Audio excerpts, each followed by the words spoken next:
Hi friends, চলে এলাম নতুন একটা রান্নার ভিডিও নিয়ে তোমাদের মাঝে। তো চলো, আজকে সব জোগাড়জান্তি করে নিয়েছি, এবার ফাটাফাট রান্না বসিয়ে দেবো। তো কি রান্না করব দেখতেই পাচ্ছ তোমরা কাটাকুটির জোগাড় দেখে। তো কি করি না করি চলো সবটাই তোমাদেরকে দেখাবো। দেখো সব জোগাড় করে নিয়ে বসে গেছি, তাড়াতাড়ি ঝটপট রান্নাটা বসিয়ে দেবো। ছেলের আজকের পরীক্ষা দুটো দিয়ে পড়েছে, তো খেয়ে দিয়ে বেরোবে, তো তাড়াতাড়ি রান্নাটা কমপ্লিট করব। তো চলো দেখা যাক, সব তো জোগাড় করে নিয়েছি, কি রান্না করি তোমাদের সবটাই দেখাবো। তো চলো তোমরা আমার সাথে থাকো, রান্না শুরু করা যাক। রান্নাটা শুরু করে ফেলেছি, আমি এখানে তাওয়া বসিয়ে দিয়েছি। আমি এবার মাছটা ভেজে নেবো। তো এটা কী মাছ বলুন তো? এটা বোয়াল মাছ। দেখুন কত বড় বড় পিস করা হয়েছে। বোয়াল মাছটা খেতে কিন্তু খুব ভালো লাগে, টেস্টিফুল একটা মাছ। তো চলো মাছটা নুন হলুদ দিয়ে মাখিয়ে ভেজে নেওয়া যাক। একটা মাছ আমি ভাজা বসিয়ে দিয়েছি, আর এই যে বাদবাকিটা মাছ রয়েছে, তো মাছগুলো ভেজে নিয়ে তাড়াতাড়ি রান্নাটা শুরু করে ফেলবো। তরকারিটা বোয়াল মাছের আলু দিয়ে কালিয়া করবো। তো কীভাবে কী করি চলো তোমরা দেখতে থাকো, আমি ঝটপট রান্নাটা শুরু করি। মাছগুলো কিন্তু আমার সব ভাজা হয়ে গেছে আস্তে আস্তে। মাছটা নামিয়ে নিই, এবার চলো তরকারিটা বসিয়ে দিই। তো আমি তরকারিটা কীভাবে কী বসাবো তোমাদেরকে সবটাই দেখাবো। তো চলো মাছটা আগে নামিয়ে নিই। কড়াই বসিয়ে দিয়েছি, মাছটা তো ভেজে নামিয়ে নিয়েছি। আমি বোয়াল মাছটা আজকে যে আলু দিয়ে কালিয়া করবো। তো আলুগুলো আগে তেলের মধ্যে দিয়ে দেবো, দিয়ে লাল লাল করে আলুগুলো ভেজে মশলার সাথে কষাবো। তো আলুগুলো আগে ভেজে নেওয়া যাক।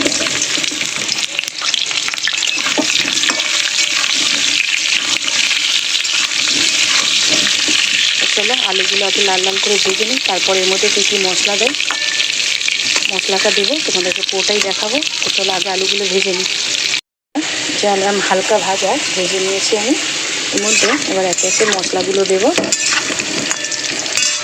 দেখো টমেটো কেটে নিয়েছি। টমেটোটা আমি একটু খেতে ভীষণ ভালোবাসি, তরকারিতেও আমার দিলে যেন মনে হয় আমি একটা তরকারি করেছি। আর এত পায়ে ব্যথা হচ্ছে, তো সবাই বলছে টমেটোটা তুমি এত খেতে ভালোবাসো, এখন টমেটোটা খাও। তবে টমেটোর বীজগুলো ফেলে দেয়, যে আমি টমেটোর বীজগুলো দেখো প্রত্যেকটা টমেটোর বীজ সব ফেলে দিয়েছি। পরিমাণ মতো নুনটা দিয়ে দেবো টমেটোটা মজে যাওয়ার জন্য।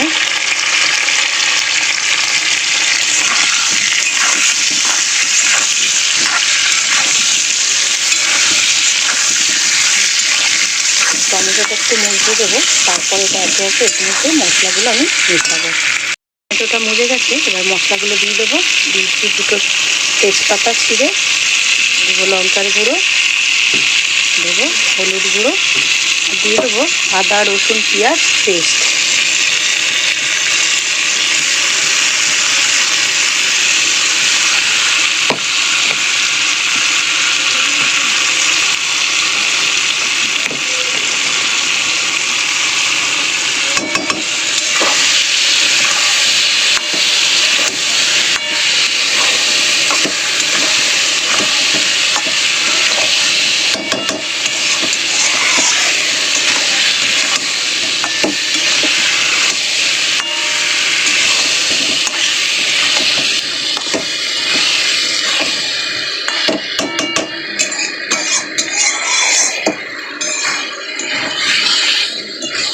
মশলাটা শুকিয়ে গেছে, মশলার বাটিটা ধুয়ে একটু জল দিয়ে ভালো করে মশলাটা কষাবো।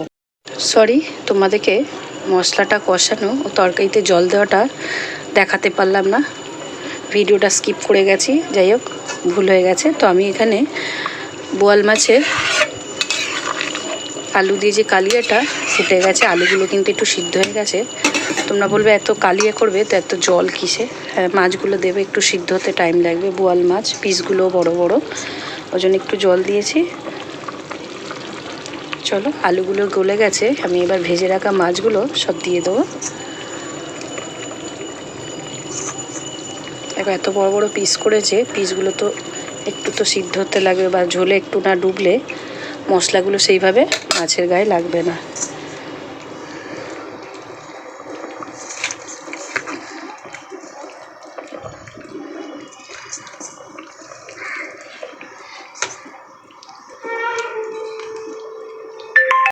আমার বোয়াল মাছের কালিয়াটা কিন্তু হয়ে গেছে, আমি এবার নামিয়ে নেবো।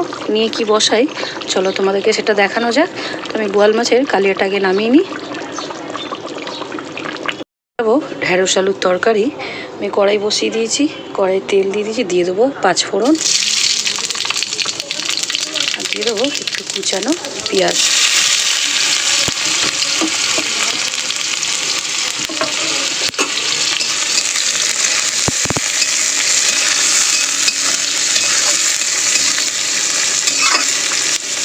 ওর মধ্যে কেটে রাখা আলুগুলো দিয়ে দেবো, দিয়ে আলুগুলো পেঁয়াজের সাথে ভেজে নেবো। ঢ্যাঁড়সটা একটু পরে দেবো, কেন ঢ্যাঁড়স সিদ্ধ হতে বেশি সময় লাগে না, গলে যাবে। তো ঢ্যাঁড়সটা একটু পরেই দেবো।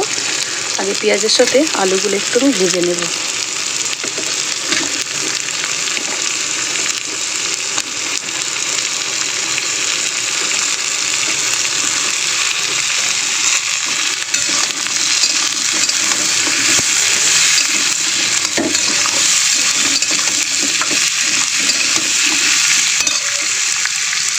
এবার দিয়ে দেবো ঢ্যাঁড়সগুলো। আলুগুলো একটু ভাজা হয়ে গেছে পেঁয়াজের সঙ্গে, আর ঢ্যাঁড়সগুলো দিয়ে দেবো।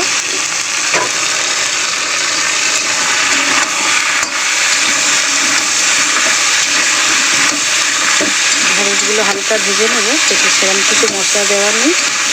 দেবো নুন, একটু লঙ্কার গুঁড়ো, একটু হলুদ দেবো, আর কিছু দেওয়ার নেই। নামানোর আগে একটু মিষ্টি দেবো। আগেই দিয়ে দিয়েছি, একটু লঙ্কার হলুদ গুঁড়ো দিলাম, আর দেবো একটু লঙ্কার গুঁড়ো। অল্প একটু জল দিয়ে মশলাটা নেড়ে নেব।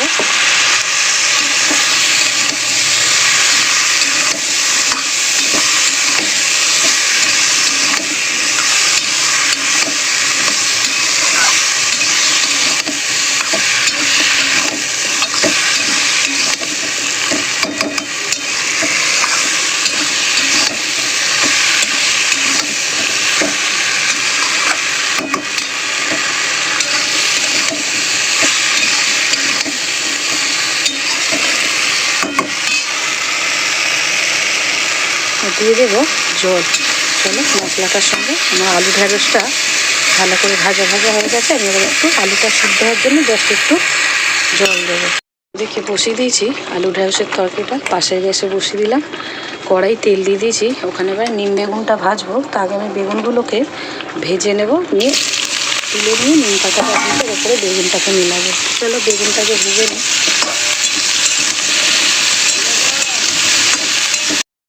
বেগুনটা ভেজে নামিয়ে নিয়েছি, নিম বেগুনে দিয়ে নিম পাতাটা ভেজে নিয়েছি। এবার ভেজে রাখা বেগুনগুলোর মধ্যে দিয়ে দেবো, দিয়ে নামিয়ে নামিয়ে নেবো।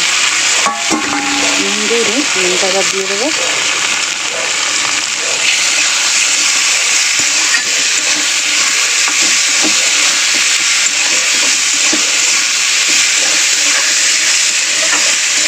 আমাদের বাড়িতে এরকম করে নিম বেগুন খায়।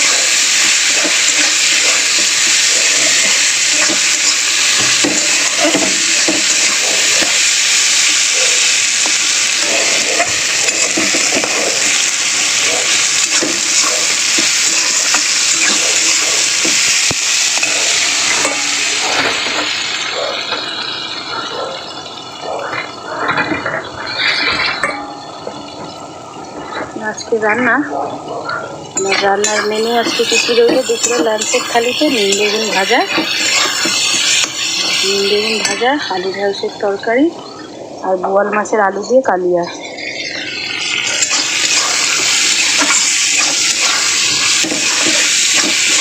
রান্নাটা কেমন হলো সবাই কমেন্টের মাধ্যমে অবশ্যই জানাতে ভুলো না কিন্তু। চলো টাটা।